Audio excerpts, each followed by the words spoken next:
Everyone knows that the work they're doing to hit their metric is what we need to hit our overall goals. So it just feels like when that is the case, everything you do, every action you do through the week feels very meaningful because you know it's towards the goal. Hi everyone, I'm your host Rohit Bhargava and you are listening to episode 211 of the Startup Playbook podcast, a weekly series where I sit down with successful tech founders, investors and operators to unpack their journey, lessons and insights to help current and future entrepreneurs. The voice that you heard a little bit earlier was that of our guest for this episode, Jodie Imam. Jodie is a co-founder and CEO of Tractor Ventures, which provides non-dilutive capital between $100,000 and $1.5 million into tech-enabled businesses.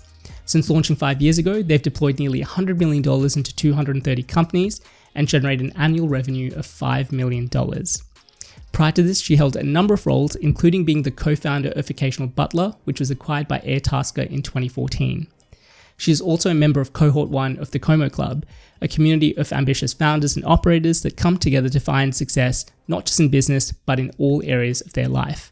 And in this episode, we covered a range of topics, including lessons from launching, growing, and exiting Occasional Butler, how she uses content to attract talent and customers to Tractor Ventures, systems and frameworks she utilises to manage a busy schedule between running a high-growth business, multiple board seats, and a busy personal life, and how personal goals created through the Komo Club have had a significant impact on her number one priority in life, and much more. Without further ado, here is my interview with Jodie Imam. Hi Jodie, welcome to the Startup Playbook podcast and thanks so much for taking the time to be on the show today. Hi Roy, thanks for having me. It's exciting. I think we've been meaning to do this for a little while. Obviously we've had a lot of conversations recently, especially with the Komo Club, but Jodie, for those people that may not be as familiar with you and your background, do you want to share a little bit about your story and what got you here today? Yeah, sure. So currently co-founder and CEO at Tractor Ventures. We've been going for nearly 5 years and we provide alternative capital for founders. So we've come from a founder background and trying to give a new alternative of capital for growing companies so that founders don't have to sell shares every time they need some growth capital. So far we've deployed nearly $95 million out to over 230 founders, which is really great. Before that, I have done a whole lot of ecosystem roles. So I ran an accelerator called SBE Australia, which was for women-led business for a couple of years. I was director of startups at the Wade Institute for a little while, and before that mentoring and lecturing over at Melbourne Uni. And prior to that, I had a couple of businesses. My first tech scale-up was called Occasional Butler, which we built from scratch back when marketplaces weren't really a thing in 2011, 2012, and then sold that business to Airtasker in 2014. And also at the same time started Defo 8, which was one of Melbourne's first co-working spaces, which we grew organically and ran pretty profitably over 8 years until COVID hit and we had to close it down. So it was a bit of bad timing. But so been doing a lot of work as a founder and in the ecosystem supporting founders. I'm also on a couple of boards, FinTech Australia and Private Media, who have Smart Company, Crikey and the Mandarin, and I'm also an angel investor, so pretty active. Lots of different hats. Yeah. And obviously so many parts of your journey that I want to dig into. But maybe going a step back, from what I understand, you sort of moved around a little bit growing up. Oh, yes. Well, I only covered the recent history. Yeah, I think I mentioned this on the podcast before. Like I moved around a lot growing up and had 7 different schools by the time I got to grade 7. Don't encourage this to anyone. But I think like a lot of those sort of experiences kind of shape a lot of the way that we sort of the world and how we sort of interact with things. How is like a lot of your sort of previous experience, do you think, sort of translated into how you approach things now? Oh, of course, quite a lot. Yeah, so I was born in Batemans Bay and then moved when I was still a baby to Penrith in Western Sydney. And then my parents split when I was 10 and my sister was 8. And then eventually mum wanted to be sort of back where her family was, which is regional New South Wales. So we moved to Wagga Wagga, being a place where it was civilised enough for teenage girls to have a bit of a life and then close enough to her family who were in Narrandera and Jodie and kind of all over, spread all over. So that I was in year 11 when we got there and I went kicking and screaming because I did not want to leave my friends and boyfriend and everything that I had going on in Penrith. But it did turn out to be a very transformational time for me, and I changed friend groups and I met a whole lot of girls who were very smart. They're doctors and things now, scientists, and they were all really studying really hard for their HSC, and it encouraged me to do the same. And so, yeah, I had this philosophy as I was studying back then that I never wanted to get to the end of the 2 years and when the postman came, because that's how we got the results back then. I did not want to be disappointed by what I opened in the envelope. And so, yeah, I think that's been one of my driving kind of philosophies now when I'm embarking on something, to really give it my all so that I don't end up looking back regretting that I didn't try harder. Yeah, I love that. And I guess, was that always there, or did you say that sort of that came from the change in environment, sort of being around a different group of people that were more sort of focused when it came to studies? And those yeah, it was definitely that. Before that, I wanted to be a hairdresser. Yeah, right. Not that there's anything wrong with being a hairdresser. No. But yeah. Yeah, very cool. And so what was that sort of story about? You mentioned Occasional Butler. What was the sort of genesis for that? And how did that come about? Yeah, great question. So at the time I was running a business for Aussie designer Leona Edmiston. I was her general manager, and we had stores all over the world and it was growing really quickly, and it was kind of really my baby. It had grown from 2 stores to 25 stores and 10 people to 100. And then I started actually having babies, and then it was a bit hard to juggle all the babies. And so that was when we sort of made the move to quit and actually start something. And so my husband at the time and I both quit, and we sold our house in Annandale in Sydney to fund starting something. And it came from when we bought the house in Annandale, it needed a lot of work, and to get the place we spent all our money just to win the auction. So we had a very limited budget to actually fix it up, and so that it was trying to get like tradies just to do a small job, just tile one wall or knock out one wall or just little things. It was really hard, and so we thought, this could be a good business, like if we could find a way. And we were looking at the US, and TaskRabbit had launched in the US, and we just fell in love with the whole idea of collaborative consumption and the shared economy. And we thought, okay, let's be TaskRabbit for Australia. And so then we just went about scoping out a platform. We hired all these developers in Sydney to build it up. We spent 1 year just building before we even did one customer test. Which obviously doesn't work very well. Yeah, I was about to ask, I think that's often one of the sort of challenging parts for people, I think, and there's almost like two opposite ends of the spectrum. One is the fun idea that they're really excited about and go all in and kind of like quit their job and do whatever. And then the other opposite end of the extreme is like you just kind of sit on an idea for like 4 or 5 years and not really do any progress on it. At what point did you guys, because it's a pretty big decision to sell your house to fund the business. Yeah. What was that decision-making process like? And at what stage did you guys decide that was the right time to go all in? Yeah, I mean, it was reckless. I was pregnant with our second baby, and we had a 1-year-old, so that was, so it was just mad. And actually, everyone thought we were crazy. But I guess the thing was, I knew myself, having tried to have a baby and run a fast-growing fashion company, I couldn't do it on the side. Like I'm not one of those people that can sit up till midnight side hustling. I've only got enough energy for one big thing at once. So that was probably the biggest part for me. Like if we're going to do it, I have to do it fully. I can't do a side hustle at the same time. So I would do it differently next time. Okay. But yeah, that was the thinking, I suppose. Yeah, I feel like you have to be really naive with your first business. Yes, I think if you completely know how difficult it is, I think a lot of people wouldn't do it. You wouldn't do it. And so I think there's definitely like a healthy amount of naivety that's really important. But, as you just said, looking back, you would sort of do things a little bit differently. I guess having gone through that experience, what would you have told sort of younger Jodie to do differently? Or how would you approach that second time around? Oh, I think the biggest thing was because we were really lucky we'd renovated the place and we made a lot of money in a relatively short time. And so I think the problem was we had too much money. I mean, a lot of people had a lot more money than that, but relative to what we'd experienced, and just too much naivety. So I think for me, I would just spend less. Didn't need to just throw all this money at building and everything and hiring. We hired a woman to help us from day one before we even launched. We had our first hire. So there was 3 full-time people in the business before we even had one customer.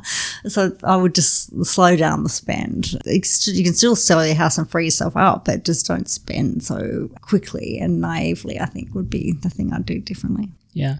And I guess, you've got some benefit of if you've got the business model sort of proved out somewhere else in the world, and I think the value proposition is quite obvious. But yeah, I guess that's kind of part of the naivety thing, is that you think that it's going to be a little bit easier than it usually is. Yeah. I guess what were some of the less obvious kind of like lessons or learnings that you had after you actually launched the product in market? Yeah, well, I built this spreadsheet which showed, and we knew, like, modelling it out, it needed millions of transactions to make some good money. So we knew it was a high transaction business, and it was low value. So an average job was, say, between $50 and $100, and we're only making 15% of that. So relatively small transaction amount needed a lot of transactions. So that was in the spreadsheet, in the model. What we didn't know was how hard that would be to get going. And I mean, the biggest thing was we thought anyone would jump at this if they're using Jim's Mowing or other trades, because it's so much more effective and cheaper and easier. The people are next door. But what we didn't expect was that people would have problems trusting someone from their neighbourhood. Like, you would trust Jim's Mowing, even though you don't know them, but you wouldn't trust someone who was just in your neighbourhood. And so that was the thing that we didn't expect, that did take the longest thing to try to prove out. And now, of course, you go onto Airtasker and there's 1,000 reviews for everyone that's on there, and you feel very safe that this person's fine. Back then it was the chicken and egg, like, how do you get someone on there to actually review to then yeah How did you sort of go about doing that? Because I imagine that's one of the biggest challenges for early stage startups, whether it's B2C, B2B, is like, how do you just get people to know that you're credible and not a scam, and you're going to be around? How did you sort of approach that at the early stages? I mean, I think too, because people were buying online, but not like they are today. And so they definitely weren't buying services from neighbours online. So one of our thinking was that we would have to have a street presence or an in-person presence to counterbalance what's behind the web page kind of thing. So we just did a lot of street stuff. So we had a mascot that we designed, which was based on our logo, which was kind of this stick character that would do all the different tasks. But when you put that stick character into a life-size mascot, actually what it looked like, and we were told this by many people, it looked like a walking tampon. So we were going all around train stations, handing out lollies and postcards and, like our flyers and all that sort of thing with a life-size tampon. That's not what got it going. That's not what worked.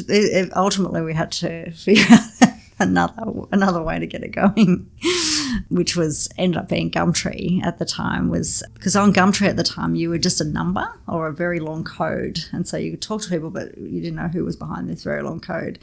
And so we started hiring for butlers on Gumtree, and hundreds would start to respond and join the site, and then they came to life because they hooked up their Facebook, and then their face appeared and their little bio, and they became a person as opposed to a code. And then from there we realized, then they started wanting to buy other services from the other butlers. So we realized that we could actually get customers from Gumtree as well. So we started advertising through Gumtree for customers, and that built the flywheel. And until Gumtree kicked us off. That's very cool. And what does the acquisition process look like? So, obviously, I feel like so many of us, like, our identity is tied to the business. We've obviously spent a lot of time and energy in kind of building that up from scratch. Were you guys looking for an exit at that point? Were you sort of approached with an offer? What did that process look like? And again, what did that decision making look like for you and your partner at the time? Yeah, so definitely we'd bought the dream that you can only make so much money from a salary. So to make a bigger amount of money and do something that you really love and have this great balance. So it was one of the drivers for starting my own business was I had babies and I wanted to be around them. But yes, we definitely wanted a big outcome. So that was from the start. So we knew we wanted to sell it at some point. And actually, Tim from Airtasker did approach us, I think, within the first 6 months. And he had already acquired another company early on that had just started to get going as well. But we were like, we were just getting going. But then after a couple of years, we started to realise that, well, we're going to run out of money. Like we need, this thing needs more and more money. And Airtasker were scaling faster and raising capital, and it became a thing that we weren't going to compete unless we raised some money. So we went on that process or that journey, and we actually hired a consultant who was actually a bit of a shark, but the proposition was he would help us find investors, he would help us write our IM and the whole thing. And that sounded great to me because at that stage I did not want to go around asking people for money. And what that led to was ultimately we hired a board of, really lucky that we got some amazing people attracted to what we were doing, and they joined our board as also investors. And it was then that we started discussing like what's the strategy for growth now? Do we go raise more money? Do we actually find a niche? Like, how are we going to compete against Airtasker?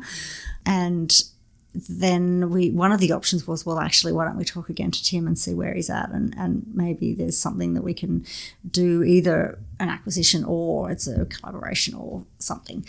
And at the time, I think he was raising his first amount of money from Asia, and so I think it was a $20 million raise or something, and so it worked out to be really good timing for him to acquire us, not for our tech, because obviously he had his own tech, but for our community that we'd built over that time, and for the leverage it gave him as he was raising, that sort of that high growth and acquiring other players in the market has, really helped with timing. And so it was actually a really good option for us. And I was pregnant with our third baby at this stage. And so there was, we could be acquired now, or we could continue the battle and go raising. And I think, to be honest, I was probably too tired to go on the raising path, as opposed to, well, here's a really great offer and the business will live on, just under a different name, but like our mission and the thing we want to see in the world will exist. So yeah. What did that process look like for you post exit and post acquisition? So as you said, juggling family, I imagine crazy hours with the business at that time as well. What does that look like once that's fully gone through? Yeah, well, actually it was quite simple because we were doing very much the same thing. We had the option to immerse into the Airtasker team or not. And, I think that they're already had all the skills that we were able to bring anyway. So they didn't necessarily need us we didn't have to do an earn out basically. So we opted not to do that. And that just freed us up we still had the other business and now 3 babies to look after. So still plenty to keep you busy. Yeah. Yeah. And I know that you mentioned you kind of did a few things in the ecosystem. So I know you worked at Wade Institute and Melbourne Uni for a little while. You were at SPE. I believe that's where sort of Matta reached out to you about starting Tractor. Yeah, so we'd met, actually I set up Innovation Bay in Melbourne as well at the time when they were expanding globally, and Matta would come along to the Innovation Bay events, and so we met through there and then just around, we were both kind of doing ecosystem roles for a while. And yeah, so yeah, that's right, I was at SPE when we started talking about Tractor. Yeah. I mean, I remember, I think it was my first week at Amazon where Matta came up to me and he's like, oh, by the way, I'm not sticking around here. Here's a spreadsheet and he kind of showed me what you guys were building at Tractor. But I also spoke to him in the lead up to this interview, and yeah, he mentioned that, him and April were kind of sitting around and sort of building the early stages of that, and they'd raised a bit of money to start the early stage of Traction, and then realized that they didn't have someone who knew sort of the operational side of things. So he reached out to you. But what did that look like from your side? I guess having gone through that journey before, being in a great role with SPE and being sort of approached with this, what was that decision-making process like for you, whether to jump in again or not? Yeah, well, I remember when he said, I'm doing this thing, what do you think? And it was, I've been a bootstrapper for the last decade, and I'm like, oh my God, if this option was available to me, things would be different. And so I just instantly got there, as a founder who,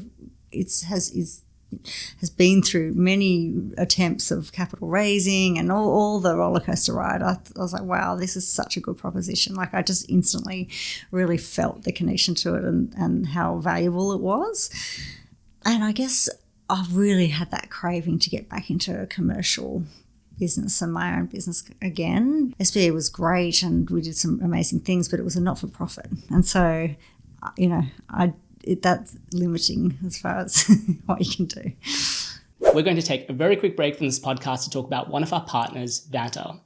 So if you're building a SaaS business and want to quickly unlock growth and build customer trust, one way to do this is by achieving compliance with SOC 2, ISO 27001, CPS 234, Essential 8, or other in-demand compliance frameworks. However, this process is often time-intensive and very costly. Vanta automates up to 90% of compliance, making you audit ready quickly and saving you up to 85% of associated costs. And not only that, Vanta scales with your business.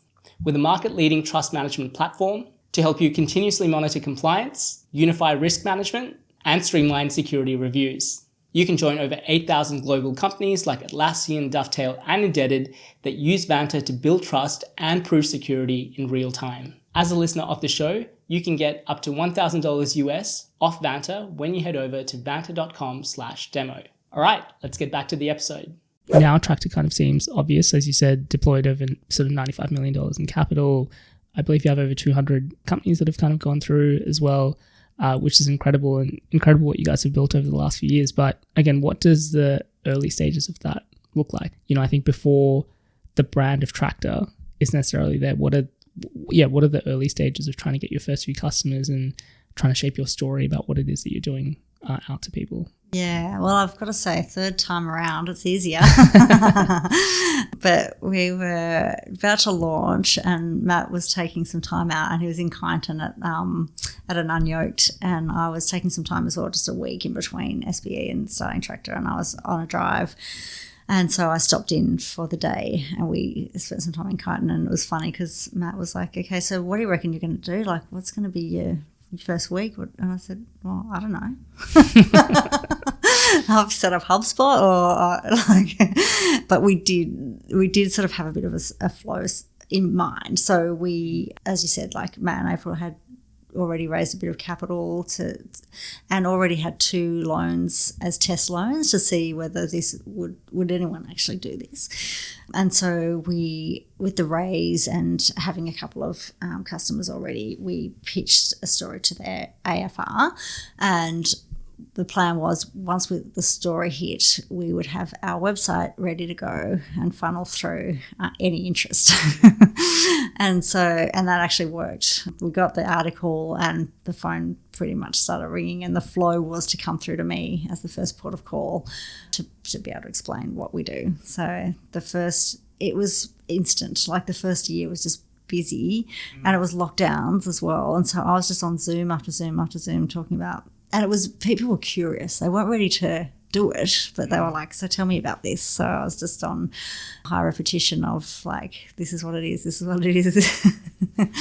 and yeah, I guess like, what does that process look like as well? Because, clearly, I think it's kind of like the early stage of product market fit, when you kind of hit something that really resonates with people and they're very curious about it. But there's a difference between people telling you this is a great idea and they're curious about it to like actually going through the process and taking out a loan, which is a little bit out of your control with those sort of things. So how do you, how do you sort of balance that with the endless sort of phone calls and stuff with the people being curious and figuring out like, actually, yes, we want to move quicker and we want to do more? Yeah, well, I think at the time we weren't really in a rush. Like we didn't need to just, we didn't actually have a spreadsheet like I had in the past.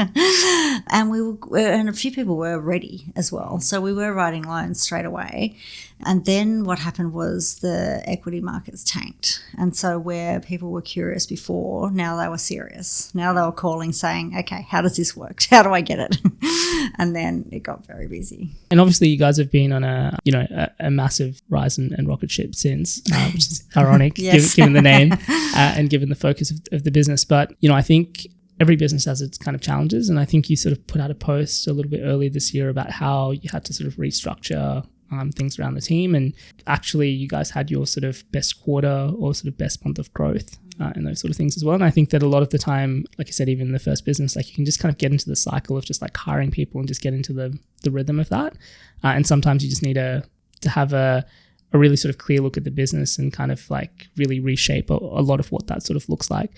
What has that sort of looked like for you guys, or what did that sort of process look like when you had to sort of restructure the team and sort of downsize, but still try and hit the very sort of lofty goals that you guys have? Yeah, well, it wasn't both at the same time. It was definitely we were building the plane while we were flying it, and we were throwing people at it and everything at it. And you're right, like we didn't have that sort of, we couldn't sit back and look at it, and we were just doing it as quick as we could. And then as all cycles, like then I think the equity market started to pick up, VCs started to write checks again, and it balanced out a bit. And so our rapid growth slowed right down. And so that's when we had, I guess, a bit of time to have a think about where we're at. And we weren't able to hit the lofty goals because there just wasn't enough good deal flow. And the thing for our business is that we can have lots of people coming in and wanting some tractor money, but if we feel like if it's a bad credit risk and that loan won't be paid back, we just can't do it. And so, the messaging out to shareholders at that time was all about quality over quantity, which everyone absolutely were aligned with. But that just meant that, suddenly our overheads were just too high for the level of business that we were transacting on. So, we had to cut back, and it's, I think anyone who has ever had to make some people redundant would be with me in this, and that you never want to do it again. So it's horrible. It's horrible. And so, now, and then after the redundancies the following year, we did have some natural attrition as well, which we just then didn't replace those roles straight away because, again, just don't want to put people in a rush and then realise actually it's not sustainable. So it's meant that, our team of once was nearly 25 people is now 10. So it's very different. The things this year have been much more positive. I think 2024 for us felt like a bit of a train wreck, and I think probably for a lot of people. So the first quarter of this year was, we actually, with half the size of the team, we were able to have our second biggest quarter ever, only shy of 6% from our biggest quarter ever with the big team and the big rush. So it's an amazing result. Yeah. And I remember one of the best bits of advice that I got is adding more people doesn't mean that you're more productive necessarily. It's not linear in that way. But also, and I've had so many conversations like this, but there was a portfolio founder that I spoke to recently who I think they were just really struggling to get the meaningful traction that they sort of wanted, had a couple of months runway. And then the CEO decided to make some really difficult decisions, both in terms of product, but also team. One of the co-founders of the business stepped back. And so with a much, much smaller team, ended up closing a like $1.3 million deal. And, and I spoke to her about like what changed. And she just said, the big things were just focus. So we're trying to sell like 5 different products and nothing was quite hitting. And like our energy was just kind of split. But then when shit was about to hit the fan, it really kind of made you become very sort of clear on like what's actually the most important thing. And just kind of like realign sort of focus, and just being able to just focus on that one thing and just executing on that just made a world of difference. And so I know you guys have, I know you've written about like a 90-day scorecard that you have. Yes, yeah. What is that and what does that look like? Yeah, it's so good. I was just on a call on the way here and talking about how it's just changed my life and all of ours. Like it's from this book, The Rocket Fuel, called Rocket Fuel, that Matter and I read and thought, this just makes a lot of sense for how he's the visionary and I'm the executor, which we kind of knew from the start, but then got all a bit muddled and we're very clear on it now. And there's a few tools in there, and one of them is this 90-day scorecard, and the other one is this level 10 meeting. So they come together. So every Monday we have a level 10 meeting, and it's a meeting to go through customer wins, personal highlights, the 90-day scorecard, and then an issue or a topic that we want to discuss as a team. And on the 90-day scorecard, everyone has 2 to 3 metrics that they're measured on for the quarter, which is aligned to our strategic goals for the year and 3-year plan. So based on their specific role? Based on their specific role, yeah. And so it's fantastic. Everyone knows that the work they're doing to hit their metric is what we need to hit our overall goals. So it just feels like when that is the case, everything you do, every action you do through the week feels very meaningful because you know it's towards the goal. And then when we come together, you're accountable for it. Like we're saying, okay, I'm 20% to the goal, I'm 50%, whatever. And so it really creates a focus. And even just, we have that meeting on a Monday, and it's a Monday today, and even just this morning, like everyone gets on Slack, and we have this Hello Monday, which is like everyone just says the highlights of their weekend and what their focus is kind of for the week. And I just felt more than ever, even today, just how hyper focused everyone is. Like everyone had a great 3-day weekend because we have a 4-day work week, and we're refreshed as they usually are, and then just like so focused, like this is the thing I'm doing this week to move us towards the goal. And yeah, it's very powerful. Yeah.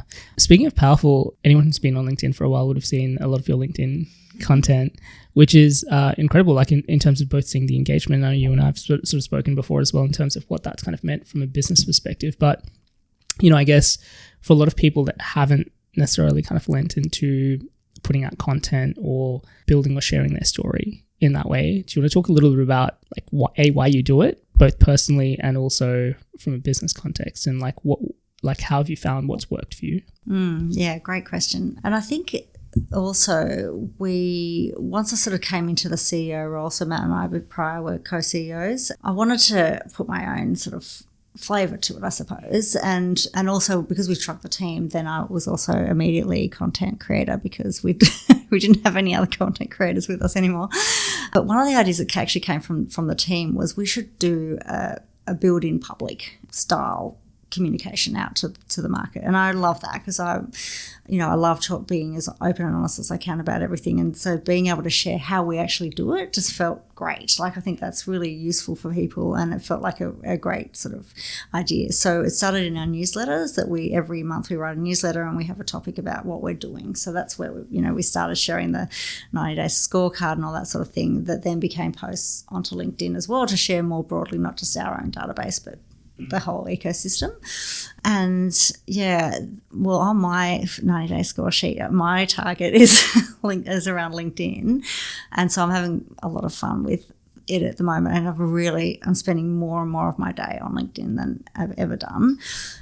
And the reason is because it creates business for us. Like 100% it creates business. And so we're now doing some paid acquisition as well through LinkedIn. So some of the videos we're actually putting spend behind, and that's getting a much broader reach. And then, like, for example, this morning I had 16 new messages in my LinkedIn. I'm interested. I saw your video. I'm interested.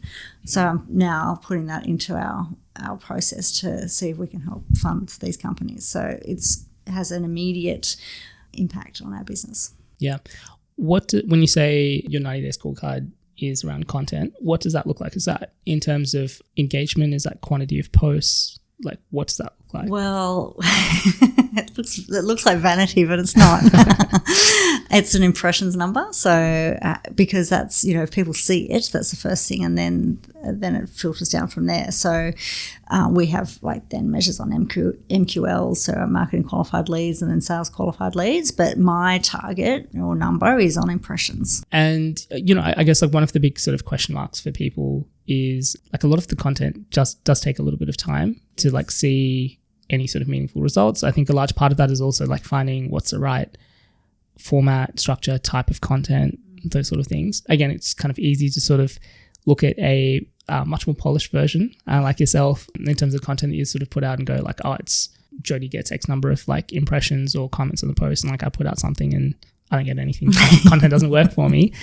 Again, do you want to talk a little bit about your journey of what that sort of looked like when you started to what it looks like now, and then also how do you think about what is the right type of relevant content to put out there? Because I think one of the challenges for people is I don't want it to be really salesy, but at the same time I don't want to just open up everything about my life and feel I'm kind of telling people about my breakfast every day and those sort of things. So how do you find what's the right type of content and the right thing that sort of strikes a chord with your target audience as well? Yeah, well, I feel like we're on a bit of a winning formula at the moment. It's not just me. So I work really closely with Dan, who's our marketing guy, because I'll tell a truthful story or something I strongly believe in, or it's either an experience or it's a thought, and then Dan will help me turn that into something that's very actionable. Like, so I will talk about, occasional butler days and burnout, and I did a post about, maybe that cost me my marriage actually if I look back at it, which is true, and I tell the story of those days.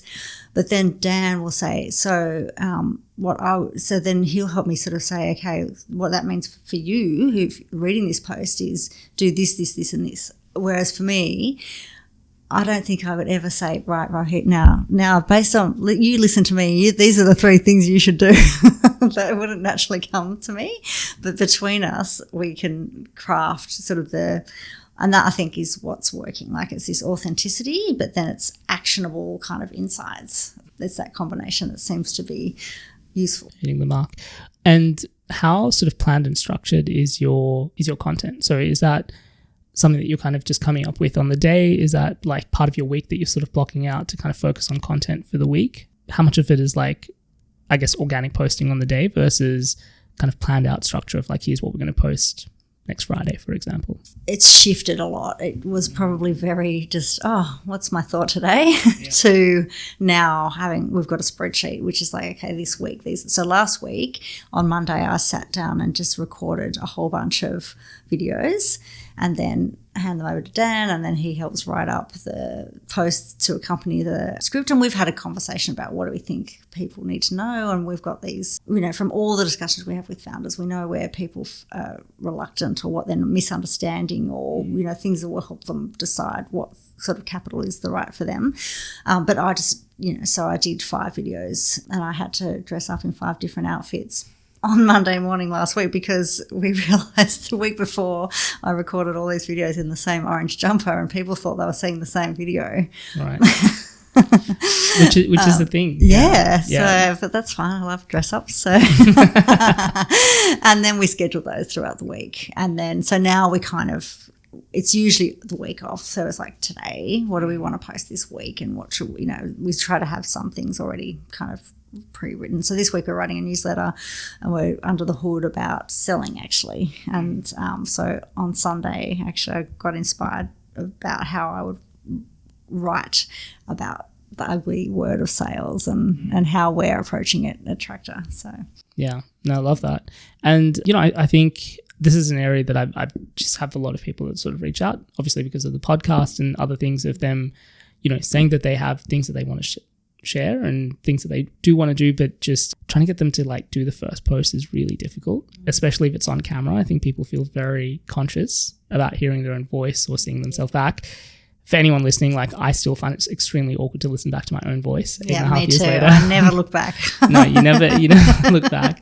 Ideally, you've got someone else that will kind of look at it and give you feedback, which is great. But again, do you want to talk a little bit about your like setup? And again, any advice for anyone that like wants to do that? How do they just get started?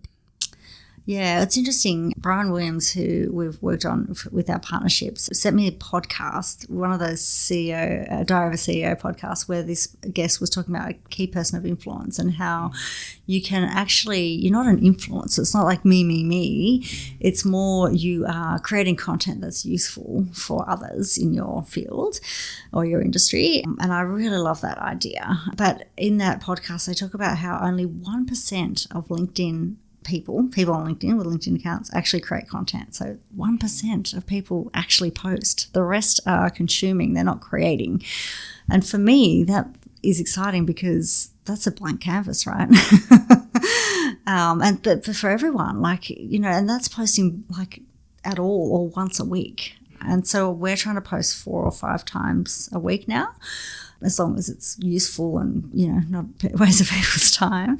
But yeah, I think that there's such an opportunity, and people do like to consume content that's helpful for them or makes them feel better in some way. So I feel like everyone should be trying to post at least once a week. Yeah. And I think there's this kind of like expectation as well that, you do out one post and suddenly you've got all of this business in your inbox. Like a lot of this will be people seeing you sort of repeatedly around those sort of things. And, I know as from a podcast perspective as well, you kind of like publish it, you see the numbers, but it never translates into like there's actually people downloading and listening to this. So I totally understand that, but it's sometimes hard to kind of connect the dots between you putting out a piece of video content, someone actually engaging with that or having that as part of consideration. It might be the third, fourth, fifth, 10th video that gets them to sort of reach out, but you're still having impact with all of the bits of content that you're putting out there. Yeah, well, it's actually, I think Dean Swan said it in our Komo Club last week about the compounding effect. Like I feel like I'm experiencing that now, but we've been trying with video on LinkedIn for, I don't know, 6 months or more, maybe even more. And those initial videos, nothing. And so I think it is, there is, it's that consistency. If you're consistent and you can keep tweaking to make it valuable, then it does have a compounding effect for sure. Is there, speaking of that, is there anything that, kind of kept you going or sort of sticking with this as a strategy beyond, the first few weeks or months where you're not really kind of seeing anything, especially as someone with a busy schedule, especially from like your marketing person as well. I'm sure there's a million other things that they could do as well. Was there anything that kind of gave you sort of conviction or made you go, no, we have to sort of stick with this because eventually it'll turn around? Well, I think it is like people saying, I saw you on LinkedIn. And so we're also doing an outreach campaign as well where we're directly messaging, directly sending messages to people who I think would be suitable for tractor funding. And it's fascinating because a lot of coming back saying, oh, I know you guys, I've been following you for years, but I didn't realize it was for me. So that's been really interesting as well. But the reason we're really focused on it is because we've seen it translate into business. So my thinking is, okay, well, if we've translated this many people, what if we try to reach out to more? Surely that means more people that would be the right fit for us. Sender is the OG startup accounting firm in Australia catering to all stages of your business life. If you're busy running a business, you don't always have the time to do your own books and forecasts, and instead you can fully outsource your finance function so that you have the time and resources back to do what you do best, which is growing your business. They have a dedicated focus on founders, funds, and startups, and have an experienced team that can help you with everything from managing your tax to balancing your books to even helping with your exit strategy. I trust and use them with all of my businesses and can't recommend them highly enough. To find out more or to speak to Gareth and the team, head over to sender.com. All right, let's get back to this episode. And, obviously we've kind of spoken about it from a business perspective, which is super helpful, but it's also so helpful from attracting talent perspective as well. And so I spoke to Andrew, your CFO on the team, who mentioned that he sort of saw some of your content on LinkedIn and reached out to, I think he said he guessed your email address. He must have, yeah. Yeah, and sort of reached out to you. Said instead of just kind of applying for the role, he wanted to sort of reach out directly. And I know that you and I have kind of spoken. He's had such a big impact on the business as well. Not just him, but others that have sort of joined the team as well. And you want to talk a little bit about some of the other benefits that kind of come from being able to put out your sort of brand and messaging in that way. Yeah, well, I've been very deliberate about building an employer brand at the same time as a customer focused brand, and that's working for sure. And Fitzy, amazing. He sent me an email, and I find it hard to keep on top of all of my email, but his email said, the reason I can see my CV on your yes pile, which I'd never seen such an approach to going for a competitive job. And I was immediately telling the team, and everyone just thought that was fantastic, and we've got to meet this guy just on that alone. Although opening up his CV, he's highly credentialed. But yeah, and he even reflected on he would never have normally been so bold, but he felt that it might fit with our culture, having got a feel for the culture by seeing all the content. Yeah, he did tell me a story. I think he said quite early into him joining Tractor, I think he was a little bit late to your Monday meetings or something, and he's like, the first word that he heard joining the call was scrotum. It's like, yep, this is my this is my kind of crew, which is also I think speaking about the 4-day work week that you have and all those sort of things as well. I think it's really important to be very deliberate about your culture to filter people out as much as about filtering people in as well. There's no point trying to get people who aren't going to be the right fit just because it looks good on paper or because you're trying to convince someone if once they actually start, it's not going to quite gel exactly. on both sides. Yeah, exactly. Yeah. Well, if you're not interested in talking about scrotum lifts on a Monday morning, then it's not the right fit. No, I love that. And, kind of speaking of goals as well, I know that you and I have had a couple of conversations. So Jodie's part of our Komo Club, first cohort, which we're like delighted that you're a part of. And I know one of the things that like you and I have spoken about are just, so a big part of our focus is like in the same way that we set very intentional goals with our business, trying to take the same approach with other parts of our life, where a lot of the time we know that with our business, things aren't just going to automatically grow unless we give them attention. But for other parts of our life, we're like, yeah, it's fine. It'll take care of itself. So just trying to be more deliberate with the way that we sort of look at things. And again, I know like you went through a bit of a process through your goals, but do you want to talk a little bit about what that's looked like for you? Yeah, I'd love to. And I'm thrilled. I'm so grateful that you invited me to the Komo Club. I know by the end I'll look back and think how transformational it's been. But yeah, because I'm so goal orientated anyway, and all of our goals are clearly in our 90 days scorecard, and I really struggled with what other goals would I have? So I had to go to my friend ChatGPT and get some help on what goals should I have for this program that talks about life aspects. And I did get 3 really good goals. I did put some things in, like I've got a spiritual practice I want to maintain. I already have my kind of fitness routine down pat. That's not something I need to improve on. So what were the other things? So it was a spiritual practice, my creativity outside of work. And then there was something else which Ro, when I showed you, you thought they were little bit probably overlapping, and you sort of challenged me a little bit on them.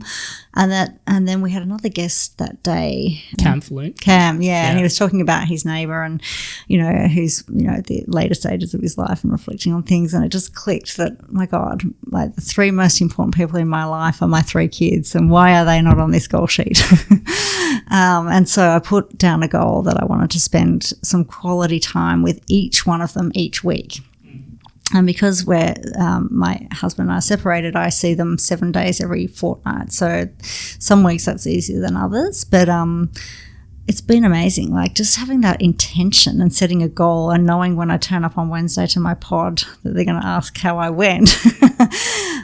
I'm just having the most amazing interactions with each of them, way deeper, better, higher quality. And it's not more time necessarily at all. It's just this intention I've set. And yeah, interestingly, they're just like coming to me. I'm not sort of knocking on their door trying to get them out to talk to me, like just sort of peacefully doing my thing, and they're just appearing and having great conversations or doing great things. So it's amazing. Yeah, it's funny how much intention changes a lot of the time that you kind of spend as well. Like I know that was a big thing for me was I always felt like being very present physically was just enough, but I kind of realized that like actually what was the most important part was like that connection piece. And like you can be present, but if you're not actually connecting with people, you may as well not be there, really. And so I think that's kind of been a big thing for me. And I think a big part of that, like you said, is we are clearly as someone who's very like goal oriented when it comes to our work. It's funny how much we kind of struggle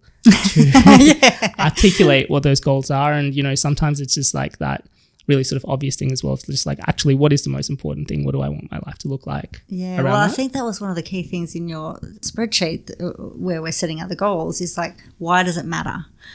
And why does it matter? What if I'm trying to think about what is a goal that matters? Well, why does it matter? Because these 3 people are the most important people in my life. Yeah, and it's funny how like I was doing this exercise for myself the first time a few months ago, and again, a lot of my goals were like tended to be very business oriented. I was just like a lot of them overlap and they're just like a byproduct of the other thing. But like, does this really matter in the same way in terms of like what I want my life to look like? And obviously work is really important. And I think for everyone in this space, work is a very big part of like what gives us fulfillment and joy and, leading the lives that we want to live. But, we also have like other things in our life that are also important as well. And it's just, we just don't often think about them as goals. Like spending time with your kids is not a goal, like it should just be a byproduct. But yeah, it's different when you kind of become more intentional. Yeah. With it. I mean, they don't know I've set this goal. I've thought about telling them, and I thought, no, I'd rather not. Like, it's I'm enjoying seeing the shift in our interactions just based on the intention. Can I ask, like, what does that, when you say the shift in intention, what does that sort of look like for you in terms of shifting from that, just spending time with them versus being more intentional? So what does being more intentional look like for you?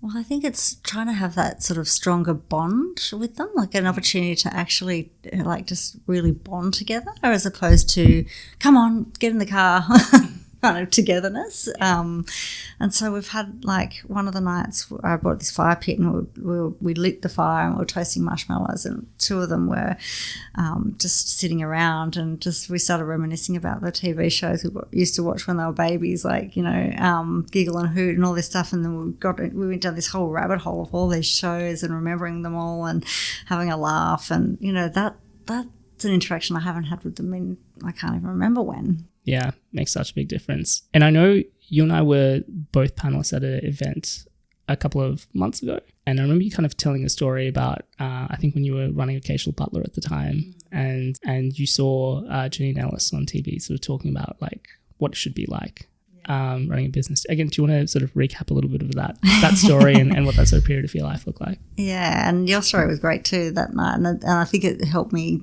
join some dots, actually, as I was recalling that story. But that story must have a little bit of trauma attached to it because it's very vivid still. But it was this one Sunday, and we had, our eldest was like 18 months old or 2 years old.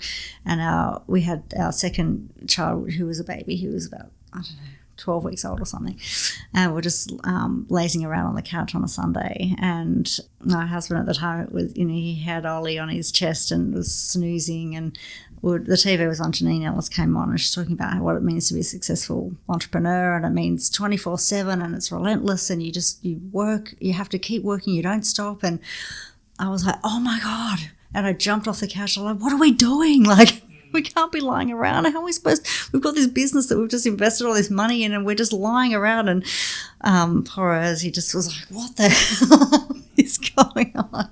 It was just, crazy. But it just reminded me, that discussion we're having, of just how I was just stressed and tense that whole time, because I had this, that was what I guess you were told, and we're still told. Like, if you want to have a successful scale up, you've got to put everything on the back burner and just do that, and just be around the clock, burning the midnight oil. Like, that's just what's pumped into us that you have to do in order to be successful. And so when I realised in this sleepy moment that's not what we were doing, I freaked out. But I think for years I was under that tension of, like, we're not doing enough, we're not working hard enough.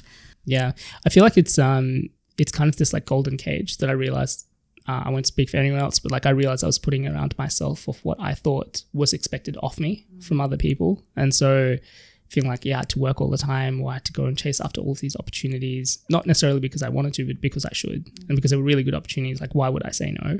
Versus figuring out, like, is this what I really want to do? And, I think, again, this, like, external pressure, whether that's, like, investors in particular, or, like, pressure that you put on yourself with things. And I think you kind of realize that, like, people don't care as much as you think that they do. And secondly, a lot of this stuff is, like, counterproductive to what is actually meaningful, which is, what is the output that you're putting out? It's not necessarily the hours, it's what is it that you're putting out there. And I think what you and Matt and the team have built with Tractor is, like, testament to that, where you guys won, like, the fastest growing fintech company award, but you also work 4 days a week as well. And you specifically have 20% of your work week where most companies would normally work and you don't. But I think it kind of highlights that you don't necessarily need to, like, be burning yourself to the ground for you to build a fast growing company that's successful and ambitious and hitting all the goals it needs. Yeah, I was talking about this today as well. Like, I'm finding that, again, in my Komo goals, like, one of them is this creative writing that I'm enjoying doing in my own time. And what I've found with it is that, because that feeds my soul somehow, I come back to my work week and I just feel, I don't know, just so much happier with the work I'm doing. And I'm just, even one of the girls in our team today were saying, you just seem to be having so much fun with this LinkedIn stuff. And I'm like, well, I am. I really am. I'm loving it. I'm enjoying it. And it's not, hopefully it's not the vanity stuff, but it's just that we're creating things and it's resonating and it's helpful. And I'm enjoying it because I've been able to feed my soul, as well on a different creative kind of level in my spare time. And there's something I didn't ever expect, because I never, in Occasional Butler days or Depot 8 days or in my marriage, allowed myself that creative outlet or that time just to indulge in something that's just for me for fun. And that is really hard as well, because, I think when you're juggling a business and multiple board seats and trying to do it all in 4 days and 3 kids, it is really, really hard to squeeze that in. And then on top of that, to say like, oh yeah, I'm going to find time to like do stuff for creative writing because it brings me joy is like a hard thing, not necessarily to tell other people, but for you to tell yourself that it's okay. To drop enough guilt to be able to do that. Totally. Yeah. I think that's the hardest part. Like, again, is there anything that's kind of like helped you in doing that? And like, how do you sort of think about, like, how do you do it all? Like, how do you structure your day or your week? I mean, I've been on a journey over the last 4 years, I reckon, of a lot of therapy and a lot of different healing as well, energetic healing, and like really working on that kind of stuff. So that I think is a big part of how I've got to this point of like more joy, less guilt. But and I think if you can give yourself that joy and those breaks and that space. And now I'm like loving solitude. That's my new thing. Wherever I can, when I don't have the kids, I'll just be on my own. And I'm finding that really recharging me. But so I think when you create some space, it allows you just to find focus. Yeah. So, I mean, to answer your question about what it looks like or how it works, like I'll just make sure at the start, it's an early start for me, 5 a.m, but I'll do my either workout or be in nature, just do a big walk and prioritize and get that sort of grounding. And then, that gives me the focus and prioritization. So that, because I think back in those Occasional Butler days when I was absolutely just full of anxiety, I wasn't productive at all. I wasn't enjoying it. I wasn't productive. I wasn't well. So, and then, I now block my calendar, so I'll have a block each day of focused work. And so I literally don't look at Slack, don't look at email, just look at LinkedIn, just do the bit of work that I need to do. And then I'll have all my meetings and all of that sort of stuff. And then when I don't have the kids, I'm lucky. A lot of mums don't get a break every second weekend. So when I'm with them, I've got the energy because I'm not with them all the time. So like it's a different balance there. And finding that like your own version of that is really important as well. For anyone that's trying to maybe coming from like a very blank canvas with that, where, a lot of their time is kind of taken up by meetings, or just like they're not being intentional with the way that they sort of think about their calendar with things. What's a good starting point for people? Yeah, that's a great question. I think what I did at the start of this year was just strip everything back. And it's actually been a thing at Tractor that we've always done. At the end of every year at Christmas time, we clear every single meeting so that when we come back in January, there's 0 meetings in there, because inevitably you start doing this recurring meeting after recurring meeting, and before you know it, you're just back to back. So we strip it all back. And then this year I was very intentional not to just put meetings in. So we have the one team meeting, and I don't typically do one-on-one meetings, or if I do, it's like once a fortnight or something like that with the team. And I intentionally have not said yes to very many meetings. So it's been a bit of a blank like it is actually creating that blank canvas. And it's only in the last 2 weeks that I put in these blocks for focus work, because I realise otherwise I'll end up filling the time in meetings and I won't get the work done. And that's when the stress builds. I'm trying to cook dinner for the kids at the end of the day and I haven't done my thing that I was supposed to do, then the whole thing unravels. So. Yeah. Jodie, thank you so much for coming on the podcast. I guess maybe one final question that's really kind of helpful as part of this. So I spoke to Liv and Andrew on your team, spoke to Matta. I think one of the recurring themes is just how open you've been with like both your journey and kind of lessons and these sort of things. I know it's something I've struggled with as well. Like even just a lot of my kind of content that I put out has been mainly centered around like the podcast guests and asking them questions versus me ever having to like really open up and kind of talk about things myself, but it seems like something that's very natural to you, or something you've kind of like honed and developed over time. How do you find that right balance between like being open and vulnerable enough with being like almost too open and vulnerable with your team? So how do you think about both with your content, but also communication that you have with the team in terms of striking that right balance of like openness and communication with like, oh, that's too much or too little? Yeah, that's a great question. I think like on the content side, like sometimes I'll get a bit woo. And so I'll have to say to Dan, is this too woo? And usually he'll say yes. If I think it's too woo, he'll usually say yes, it is. So I've got that sort of check and balance in place. And then, yeah, I think I've learned, but even in the Tractor Days, like I've had a recent phase of just crazy dating and stuff, and I did share that amongst the team, and I realise now that I don't need to do that. Like people don't want to know that. I feel like that anyway. I haven't, yeah. So I think, you know, it can be a bit of fun, I suppose, but it's more, I'm trying to talk less, listen more, create more silence and more space for everyone just to maybe extract from me what they want. How do you sort of create that environment with the team? So how do you get them to like create that environment where they get what they need from you?